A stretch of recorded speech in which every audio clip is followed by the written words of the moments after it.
Estima-se que no mundo, cerca de 35,6 milhões de pessoas tenham Alzheimer.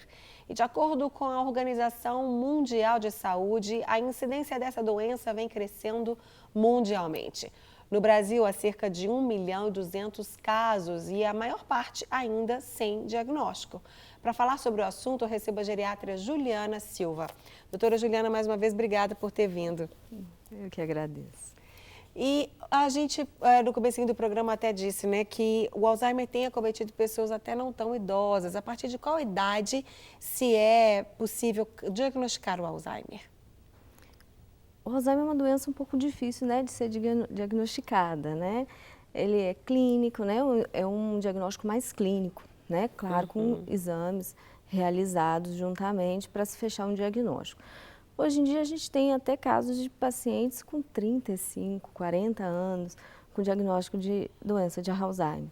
Então, cada vez mais comum a incidência de pacientes não idosos sendo diagnosticados com esta doença. Né? A gente tem aí... É estranho, né? É estarrecedor até a gente pensar em pessoas tão jovens ainda já com Alzheimer. Bom, vamos caracterizar então o Alzheimer, né? E diferenciá-lo de outras doenças que muitas vezes as pessoas acabam confundindo. Aquela demência que o idoso tem muitas vezes, que é natural da idade, o que caracteriza realmente o Alzheimer, o que define este diagnóstico?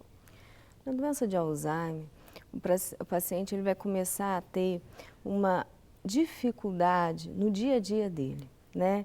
Com o próprio cotidiano. Então, ele vem até o consultório, muitas vezes são os parentes que chegam até nós, que observam melhor, dizendo que ele já não consegue fazer algumas tarefas, né?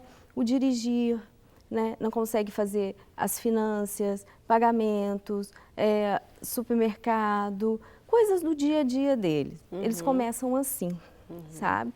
Então eles vão perdendo a cognição, ou seja, o poder da concentração e da memorização. Então eles vão perdendo isso. E aí eles vão tendo essas dificuldades cotidianas deles que vai lhes causando uma depressão, eles vão ficando mais deprimidos, né? E com dificuldade, muitas vezes, de gerir a própria vida, né? E a gente vai trabalhando com isso, com eles. No campo da geriatria, a gente trabalha o quê? Qualidade de vida desses pacientes, né? Eu vou trabalhar com eles, quando a gente diagnostica a doença, com qualidade de vida. É um diagnóstico mais de exclusão, porque você tem vários tipos de demência. Você tem uma demência por causa de alguma doença, por exemplo, o paciente que teve um infarto, vários infartos, um derrame, um paciente que tem alguma doença de base, que seria uma hipertensão, uma diabetes, ele pode evoluir para uma demência, que a gente chama de demência vascular, como pode ser uma demência mista. Então, para chegar ao diagnóstico de Alzheimer não é muito fácil, porque eu tenho que excluir outras doenças, outras demências, através de exames laboratoriais, de uma tomografia, para mim poder chegar ao diagnóstico de demência. É um diagnóstico mais de exclusão, entendeu? Entendi. Eu não tenho, por exemplo, definitiva, uma característica definitiva que isso é Alzheimer.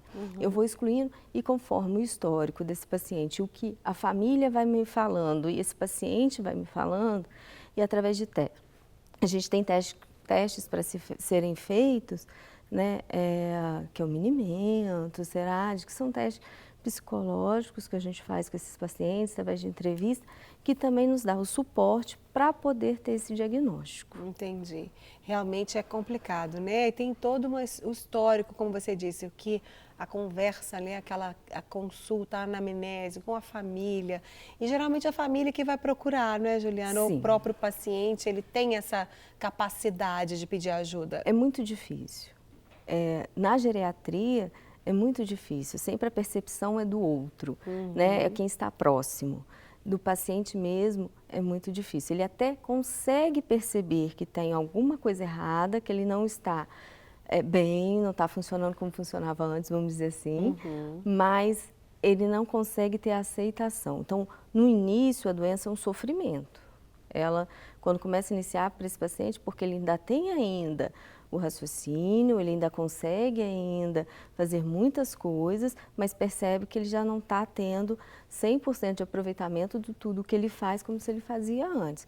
E isso vai criando uma angústia muito grande. Então, muitas vezes ele chega no consultório dizendo que está deprimido, e quando você vai ver, não é estar deprimido, ele está tendo uma perda cognitiva, uma perda de memória, de concentração e que está levando isso a prejuízos no dia a dia dele. É verdade, aí vai virando um ciclo, né? Porque ele vai ficando mais triste, vai ficando mais Sim. deprimido, a depressão vai atrapalhando também ele até se tratar, digamos assim, né? A gente já falou no comecinho da nossa conversa, na apresentação do programa, que o Alzheimer não tem cura, não é? É uma doença, então, controlável. E ela pode ser prevenida, doutora Juliana, porque a gente fala, às vezes fala assim, vamos fazer exercícios de memória, exercícios de raciocínio, vamos ter uma mente ativa. Quem tem a mente mais ativa ao longo da vida, ele pode não ter um Alzheimer ou não?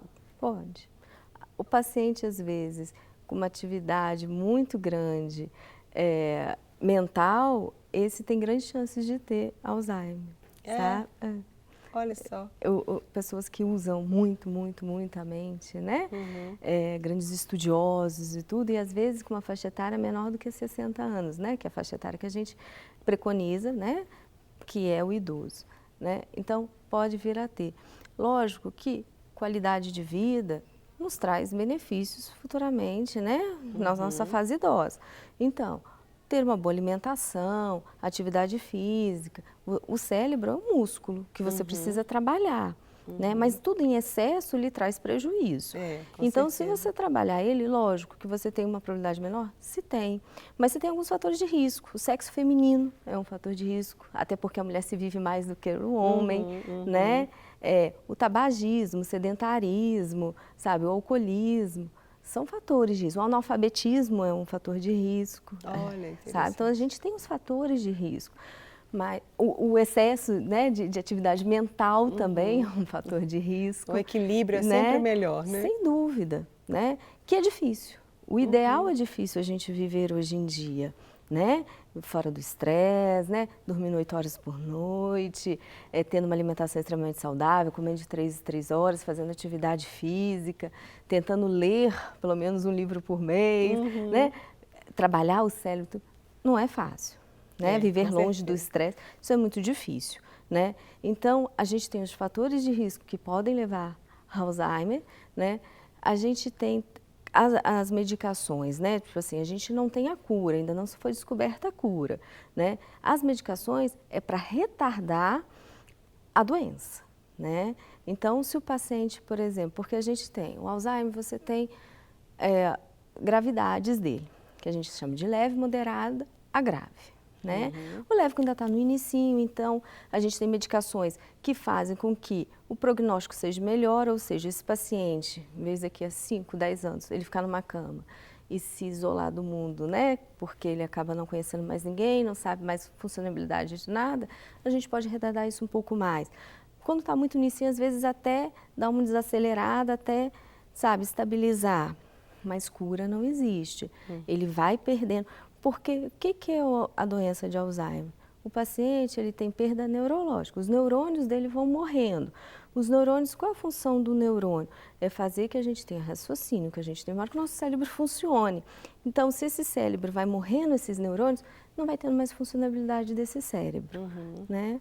Então, as medicações até hoje que nós temos no mercado são medicações apenas para retardar a doença, para a gente se dar uma qualidade de vida para esse paciente. Lembrando que um tipo de paciente com doença de Alzheimer é um paciente que você não vai tratar só com medicação, é multidisciplinar.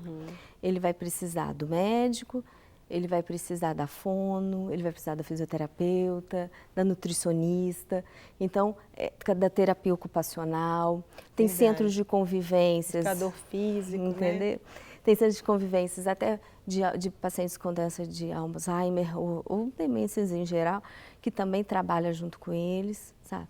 E assim, o principal que eu foco muito, junto com meus pacientes que eu trato, é do cuidador. A gente tem que dar um olhar especial para quem cuida desse paciente, porque o familiar adoece junto. É verdade, é verdade. Sabe? Então a gente tem que dar um olhar especial e ensinar eles como tratar desse paciente, que é um paciente diferenciado, por exemplo, de um paciente senil, de um paciente que envelhece natural mesmo, né, da vida, que tem suas funções cognitivas normais, que não são afetadas, não tem problema nenhum no cérebro, sabe? É diferente esse olhar. É bem diferente, com certeza. Para receber todas as novidades do canal, inscreva-se e se curtir o vídeo, clique em gostei. Aproveite para acompanhar a Rede Super nas redes sociais.